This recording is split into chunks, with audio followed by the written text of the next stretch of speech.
नमस्कार प्यारे बच्चों, आज आप एक सुंदर कविता सुनने वाले हैं। वह उससे संबंधित जानकारी भी प्राप्त करेंगे। प्रकृति ने हमें बहुत कुछ दिया है। उनमें से एक कीट तितली है। रंग बिरंगी तितली सबको बड़ी प्यारी लगती है। तितली के पंख बहुत सुंदर होते हैं। तितली को देखकर सबके मुख पर प्रसन्नता आ जाती है। वह सबके मन को हर्षाती है। आओ अब आपको तितली रानी कविता सुनाते हैं। तितली रानी। रंग बिरंगे पंख तुम्हारे इधर उधर मंडराती हो। कली कली से फूल फूल से उनका रंग ले आती हो। इंद्रधनुष के रंग साथ ले जहां जहां तुम जाती हो। बच्चे बूढ़े और युवा सबका मन हर्षाती हो। तितली रानी ये बतलाओ, हमसे तुम रूठी हो क्यों? फूलों से तो बातें करती, हमसे दूर रहती हो क्यों? पास यदि हम आए तुम्हारे, तुरंत दूर उड़ जाती हो। हमसे भी तो करो मित्रता, इतना क्यों शर्माती हो? बच्चों, अब आप सभी मेरे साथ इसे दोहराओ। तितली रानी। रंग बिरंगे पंख तुम्हारे इधर उधर मंडराती हो। कली कली से फूल फूल से उनका रंग ले आती हो। इंद्रधनुष के रंग साथ ले जहां जहां तुम जाती हो। बच्चे बूढ़े और युवा सबका मन हर्षाती हो। तितली रानी ये बतलाओ, हमसे तुम रूठी हो क्यों? फूलों से तो बातें करती, हमसे दूर रहती हो क्यों? पास यदि हम आए तुम्हारे, तुरंत दूर उड़ जाती हो। हमसे भी तो करो मित्रता, इतना क्यों शर्माती हो? तो बच्चों, अब आप इस सुंदर कविता को दोहराते हुए याद कर लीजिएगा।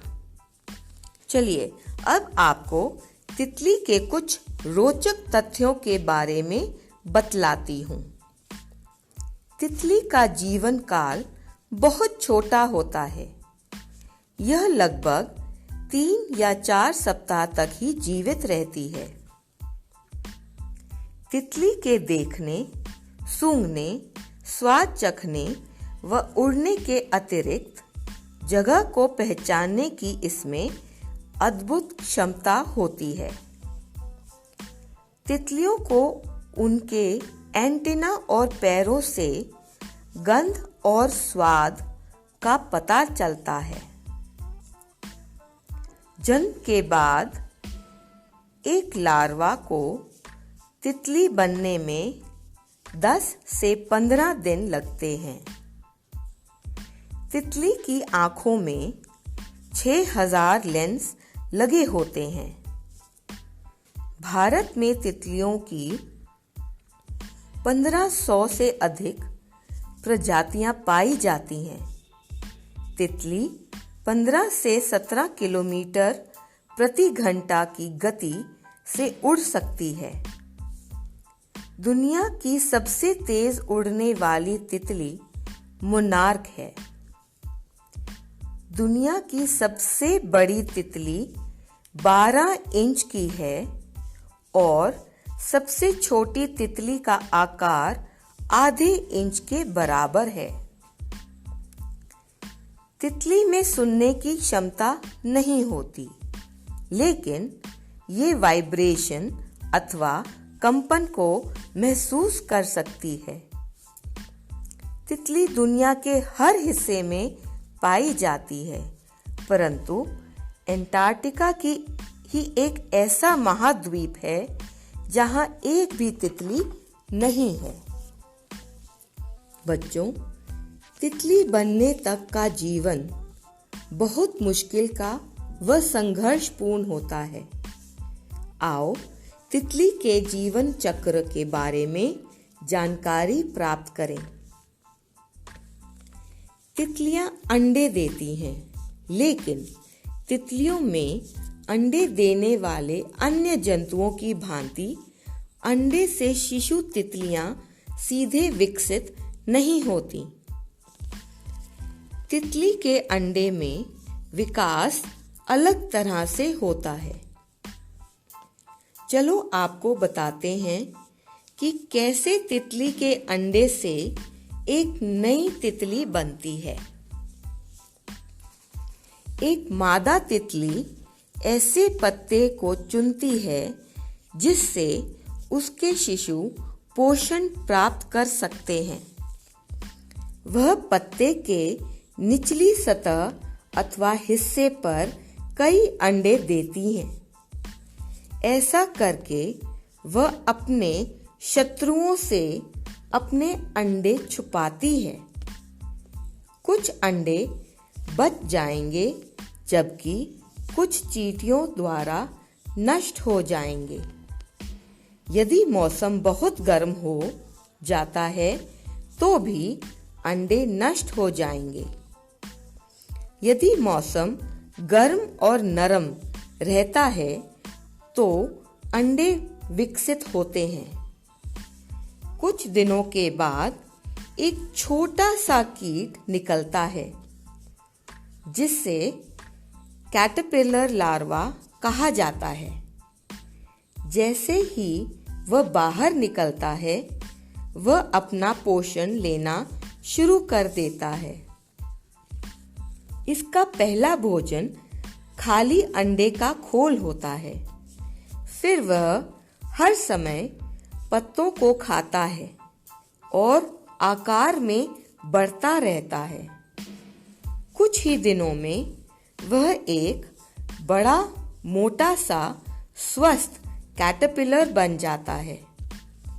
सभी कैटरपिलर जीवित नहीं रहते हैं। बहुत सारे पक्षियों द्वारा खाए जाते हैं। इसी कारण से एक तितली कई अंडे देती है। कुछ समय के बाद वह पत्ते खाना बंद कर देता है। ये स्वयं को एक मजबूत रेशमी तंतुओं अथवा रेशा की मदद से एक पत्ते के साथ जुड़ जाता है। कैटरपिलर अब अपनी त्वचा उतार देता है और नई कोमल त्वचा कठोर होकर ककून बन जाती है। कैटरपिलर स्वयं को ककून के अंदर बंद कर लेता है। ककून पत्ती जैसा दिखता है और यह इसे पक्षियों से बचाता है। ककून के अंदर रहते हुए कैटरपिलर में संपूर्ण परिवर्तन अथवा बदलाव होता है और विकास अथवा प्रगति के अंतिम चरण में तितली वास्तव में ककून के अंदर देखी जा सकती है। कुछ दिनों में धीरे धीरे ये एक तितली में बदल जाती है। जब वह पूर्ण आकार की तितली विकसित हो जाती है, वह बहुत सावधानी से ककून से बाहर निकलती है। यह थोड़ी देर धूप सेकने के लिए वहां रहती है तथा अपनी पहली उड़ान के लिए खुद को तैयार करती है। आखिरकार तितली दूर उड़ जाती है। अच्छा, तो बच्चों, हमें तितली के जीवन चक्र से क्या सीखने को मिला? कि हमें अपना जीवन सुंदर बनाने के लिए संघर्ष अथवा मेहनत करते रहना चाहिए। आशा करती हूँ आप इस सीख को अपने जीवन का आधार बनाकर उसे सुंदर बनाएंगे। धन्यवाद।